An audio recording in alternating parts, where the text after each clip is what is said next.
And hi again, I'm Dylan Black. Welcome to another episode of Daytime Ottawa, right here on Rogers TV. Now, if you're looking to identify great wines for under $15, wow, we have the perfect guest for you. At this moment, her name is Marie-France Champagne, and she is the coordinator with the Sommelier Program, Algonquin College. Hi. Hi. Good to have you here. What is a sommelier exactly? A sommelier is a wine expert serving in a restaurant and educating customers. Okay, see, you're such an expert on it, you even said it the right way. Good. I didn't say it the right way at all. Okay, so you have a program at Algonquin College? We do. Okay, what is the program all about? So we have two certifications that we offer. So the first one is a wine appreciation certificate. So that would be an Algonquin College certificate, 6 courses, and it's really for those wanting to know more about wine.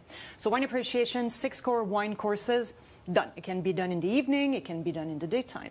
We also have an Ontario College certificate, and that is the full 15 courses over 2 semesters, or again, it can be taken in the evening. So the difference between the two is that the full sommelier program, we will teach you how to build a wine list, there is a restaurant service course, and so on. So it's more industry driven as opposed to just wine knowledge and wine enjoyment. Okay, before we get to anything else, how much drinking goes on in these programs?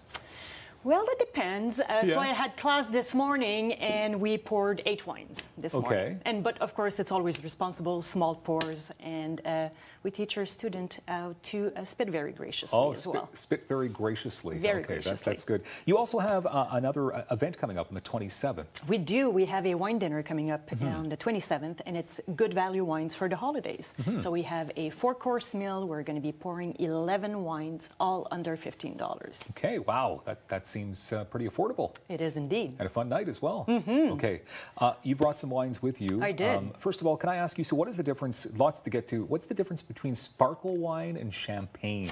Well, it's all in the production method. So there's a few ways to get the bubbles in the bottle. The first one is carbonation.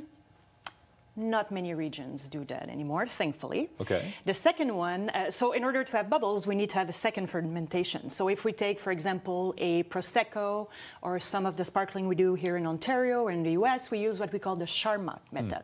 So we're going to do a still wine, and then in order to get the bubbles, we're going to put that wine in a big stainless steel tank. We're going to add some yeast and some sugar, close the tank, and then after the carbonation has happened, we're going to bottle that. The difference with what I brought today here in champagne is that the second fermentation happens in that bottle. So the same thing, we're going to make a still wine.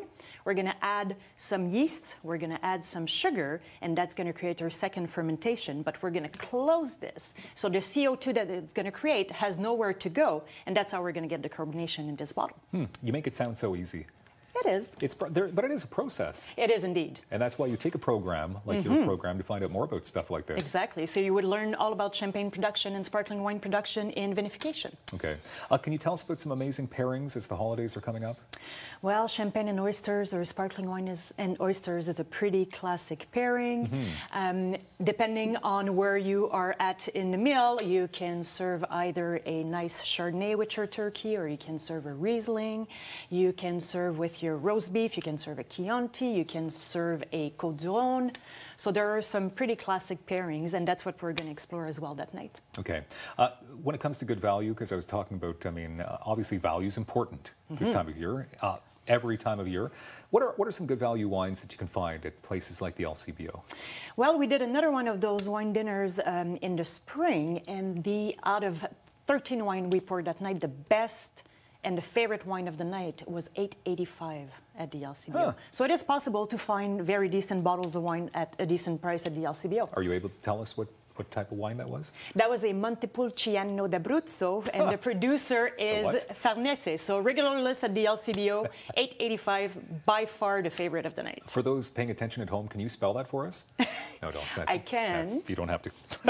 So that's affordable, though. It is indeed. Good wine can be affordable. Good wine can be very affordable. Sometimes people are scared off, thinking that they have to have that certain It's taste. Intimidating, right? Yeah. So especially in the old world, we don't label with the varietal that's in the bottle. So if you see a bottle and it says Chablis on it, you don't know it's a Chardonnay necessarily.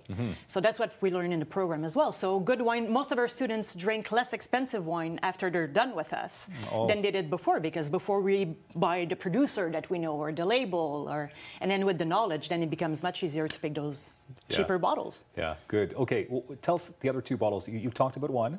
What are the other two bottles that you brought here with you today? So this here is an unoaked Chardonnay from Inniskillen. So most Chardonnay, or a lot of Chardonnay, will be aged in oak barrels to add a little bit of body and to add a little bit of complexity.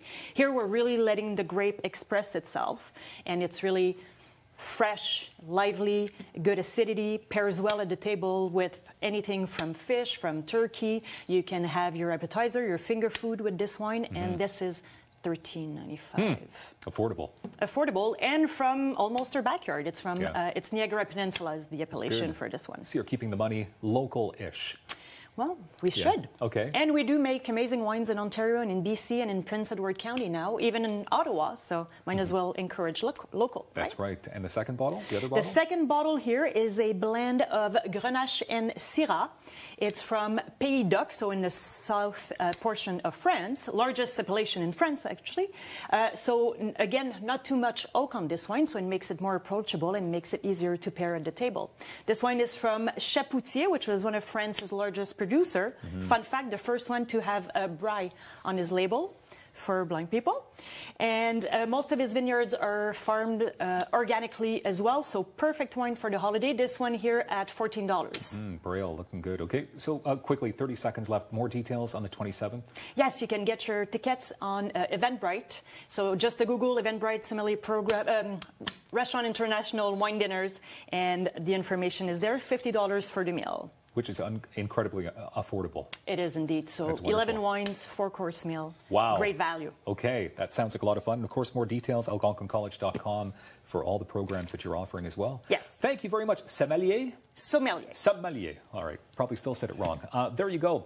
What is Bazart? We'll find out next right here on Daytime Ottawa.